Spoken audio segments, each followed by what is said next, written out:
Hello मेरे प्यारे शेर और शेरनियों, कैसे हैं? आशा करते हैं आप सभी अच्छे होंगे, मस्त होंगे, तंदुरुस्त होंगे और अच्छे से स्टडी कर रहे होंगे।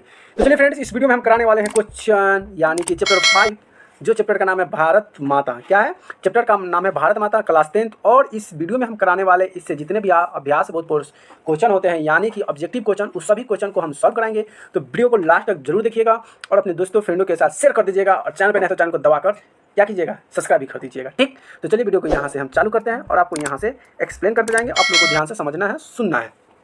क्वेश्चन क्या कहा कि भारत के प्रथम अनुच्छेद में कवि भारत माता का कैसा चित्रण प्रस्तुत करते हैं। मतलब कवि जो है भारत माता का चित्रण प्रस्तुत कैसा करते हैं, उनके बारे में बताइए। तो देखिए, कवि के प्रथम अनुच्छेद में कवि भारत माता के चित्रण ग्राम वासिनी के रूप में प्रस्तुत करते हैं। ग्राम वासिनी यानी कि भारत माता कहाँ निवास करती है? ग्राम यानी कि गाँव में निवास करती है, जिसमें भारत माता का अंचल खेतों के रूप में फैली प्रतीत होती है। वह धूल दूषित श्यामल। कवि के प्रथम अनुच्छेद में बताया गया है कि गंगा यमुना भारत माता की दो आंखें हैं और इन नदियों का जल भारत माता के आंसू है। भारत माता मिट्टी के मूर्ति की तरह उदासीन है। ठीक है, अब आपको यहाँ से पता चल गया ना कि ऐसे भारत माता, सबसे पहले क्वेश्चन में, ऑब्जेक्टिव क्वेश्चन में भी ऐसे भी पूछे जा सकते हैं कि भारत माता कहाँ निवास करती है। तो भारत माता गाँव में निवास करती है।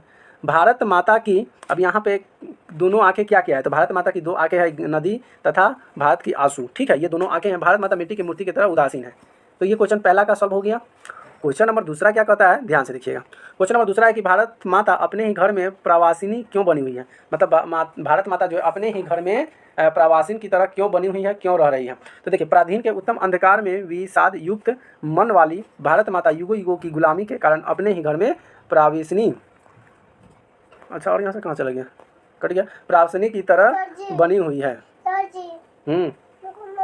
तो यहाँ से क्या बोला कि गुलामी के कारण अपने घर में प्रवासिन की तरह बनी हुई है। ठीक है, चलिए क्वेश्चन नंबर अगला हम देखते हैं। क्वेश्चन नंबर तीसरा क्या करे प्यारे कि कविता में कवि ने भारतीयों की अग्र भूखे, शोषित, निहत्थे, अज्ञानी, अशिक्षित, निर्धन, विदेशी शासन के सामने नतमस्तक होने के रूप में चित्र चीखा है।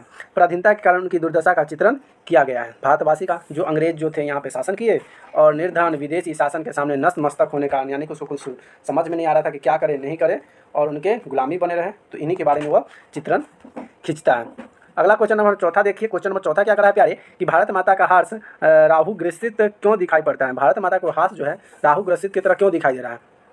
तो भारत माता की स्वर्णिम सफलता रौंदी जा रही है। इनसे संतानें भारतवासी कष्टों को सहन कर रही है।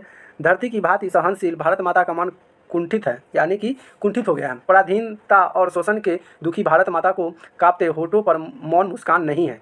इस कारण भारत माता का हास भी राहु ग्रसित दिखाई दे रहा है। ठीक है, क्वेश्चन नंबर 5 देखिए क्या करा है। क्वेश्चन नंबर 5 कि कवि भारत माता को गीता प्रकाशनी मानक भी ज्ञान मूढ़ क्यों कहता है। कवि जो है भारत माता को गीता प्रकाशनी मानकर भी ज्ञान मूढ़ क्यों कहा है।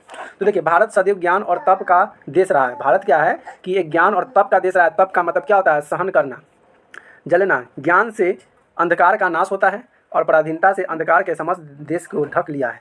इस देश के लोगों के पास गीता का ज्ञान का भंडार है, फिर भी पराधीनता का विरोध नहीं कर रहे हैं। इसीलिए कवि ने भारत माता की गीता प्रकाशनी मानकर भी भारत के लोगों को ज्ञान मूढ़ कहा है। ठीक है, चलिए अब क्वेश्चन नंबर 6 देखिए क्या कहता है। क्वेश्चन नंबर 6 कि कवि की दृष्टि से आज भारत का तप संयम क्यों सफल है। भारत की अगर दृष्टि से देखा जाए तो भारत का तप संयम जो है क्यों सफल है। सफल क्यों है? तो देखिए, सफल इसलिए है कि गुलामी से भयभीत भारतीयों को महात्मा गांधी ने सत्य और अहिंसा के रूप में एकता के सूत्र में बांध दिया था। उसने कहा था कि सभी जन एक हो जाओ तभी हमें आज़ादी मिलेगी। तो यह सभी सूत्र को बांधा था एकजुट होकर। जो भारतीय पराधीनता और स्वाधीनता के को अंत नहीं जानते थे, वे अब देश को स्वशासन चलाने लगे। इसलिए कवि के दृष्टि से आज भारत तप का संयम सफल हुआ है। चलिए क्वेश्चन नंबर बात करते हैं अब 7 नंबर। तो क्वेश्चन नंबर 7 का जो है व्याख्या करें हैं, ध्यान समझिएगा। और आपका व्याख्या करें क्वेश्चन जो 5 नंबर के आते हैं। तो ये व्याख्या करने वाले जो क्वेश्चन होते हैं खासकर आपके काव्य खंड से ही देखने को मिलेंगे। तो ज़्यादा से ज़्यादा इसको थोड़ा सा रिवीजन कीजिए, थोड़ा सा रिपीट कीजिए और इसको प्रैक्टिस कीजिए, पढ़ लीजिए, याद कर लीजिए और उसको मुझवानिए, यानी कि बिना देखे हुए लिखने का प्रयास कीजिए। ठीक है, तो चलिए क्वेश्चन नंबर क्या रहा है कि स्वर्ण संयम पद लुठित, क्या है? लुठित, धरती सहित मन कुठित है। इसके व्याख्या में क्या कहना चाहते हैं। तो देखिए, इसके संदर्भ की बात करें तो संदर्भ में प्रस्तुत पंक्ति हमारी पाठ्य पुस्तक गोधूली भाग 2 से भारत माता पाठ से अवतीत है, जिसमें रचयिता सुमित्रानंद पथ है। पहला संदर्भ हो गया। दूसरा में प्रसंग क्या कहता है कि प्रस्तुत पंक्ति में पराधीनता का आहत भारत माता के कंठित मन का वर्णन किया गया है। अब इसकी व्याख्या क्या कहता है। तो व्याख्या की बात करें तो कवि कहता है कि पराधीनता भारत माता के स्वर्णिम सफल और अर्थात यह भी संप्रदेशवासियों के पैरों तले कुचला जा रहा है। देशवासियों को शोषण बढ़ता जा रहा है और अपने संतान की दुर्दशा को देखकर धरती के समान सहन शक्ति रखने वाली भारत माता का मन अत्यंत खीन और आहत हो गया है। अभी भी मतलब भारत माता जो है वो उनके प्रति भावना नहीं रही पहले की जैसा। अब शोषण होते जा रहा है इंसानों को। अब भारत में जितने भी रहने वाले लोग हैं सबका शोषण हो रहा है किसी न किसी तरह से। इसलिए धरती माता जो है इस चीज़ को तो सहन करिए रही है, सहन शक्ति है ही, लेकिन भारत माता का जो मन है अत्यंत खीन हो गया है, भिन्न हो गया है और उन्हें आहत यानी कि ठेस पहुंची है। भारत है, भारत का वर्णन करें, भारत की व्याख्या करें। भारत है क्या? तो भारत, अच्छा भारत यहाँ सब्जेक्ट व्याख्या करना है कि चिंतित, विकुटित, विचित, तिमिरांकित और नमामि येन नववाचादित। देखिए संदर्भ में 7 के क में देखिए ये जितना भी जो उपसंग दिया हुआ है वहीं से ऊपर लिया गया है। इसका प्रसंग देख लिए क्या कह रहा है कि प्रस्तुत पंक्ति में कवि भारत माता की देश को माता के रूप में चित्रित करने के लिए उन्हें दुख के मन के माध्यम से देश की दुर्दशा और मानविकता ने चित्रण किया है। अगर इसकी व्याख्या की बात करें तो व्याख्या में क्या कहते हैं कि अंग्रेजों के अत्याचार से सभी भारतीय दुखी हैं।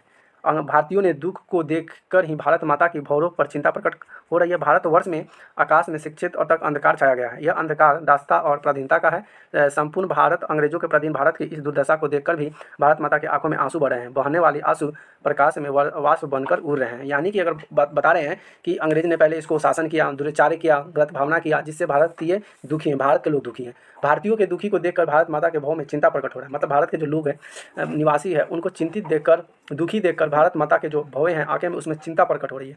वो चिंतित हो रहे हैं कि भारतवर्ष में आकाश में शिक्षित और अंधकार छाया हुआ है और चारों तरफ ऐसा लग रहा है कि यहाँ भारत में अंधकार ही अंधकार है, कुछ होने वाला है। यह अंधकार दासता और पराधीनता का है। संपूर्ण भारत अंग्रेजों के प्रधीन है। भारत की दर्शा को देखकर भारत माता की आंखों में आंसू भर रही है। भारत माता को आंसू आ रहा है कि हमारा जो भारत देश है बहुत लोग ने भारत देशों पर अत्याचार किया, जिसके भारत माता को आंखों में आंसू बहने लगती हैं और ये आंसू जो है आकाश में वाष्प बनकर उड़ रहे हैं। यानी कि आंसू जो है भाप बनकर और आकाश में वो गिर रहे हैं, ऐसा प्रतीत होता है। तो आज जितना है क्वेश्चन कराया ये सभी क्वेश्चन आपके चैप्टर 5 का था, भारत माता का था। जो ऑब्जेक्टिव क्वेश्चन पहले इसकी वीडियो में मिल जाएंगे और इस वीडियो में सिर्फ उस टॉपिक से जितने भी क्वेश्चन बनने वाले थे सभी क्वेश्चन को मैंने हिंदी में सॉल्व कराया बहुत ही ईजी और सटीकता से। तो हमारी वीडियो आपको कैसी लगती है प्लीज़ अपना राय जरूर दीजिएगा और हमारी वीडियो में क्या कमी रह गई, कहाँ पे ज़रूरत है सुधारने की, कहाँ पे चेंज करने की, कैसी कंटेंट की, तो प्लीज़ हमें एक और कमेंट कर जरूर अपनी राय जरूर प्रस्तुत करें। अगर हमारी वीडियो अच्छी लगती है तो उसे लाइक कर दिया करें और चैनल पर नहीं है तो चैनल को सब्सक्राइब कर लिया करें। अगर आपको कोई भी सब्जेक्ट का अगर आपको नोट्स लेना चाहते हैं या आपको क्वेश्चन आंसर लेना चाहते हैं तो आपको कुछ नहीं करना है। आपको यहाँ पे एक नंबर दिया रहेगा व्हाट्सअप नंबर, इस नंबर पे आपको क्या करना है मैसेज कर देना। आपको कोई भी सब्जेक्ट का नोट्स हो, क्वेश्चन आंसर हो, आपको फ्री में मिल जाएगा। उसके बदले आपको कुछ नहीं करना है, ये बिल्कुल फ्री है। बस उसके बदले आपको एक काम करना है, चैनल को सब्सक्राइब करना है और वीडियो को लाइक और अपने फ्रेंड और ग्रुपों में शेयर जरूर कर देना है। ठीक है, वीडियो देखने के लिए बहुत बहुत धन्यवाद। Thank you so much, love you. फिर मिलते हैं अगले वीडियो में, तब तक के लिए बाय बाय।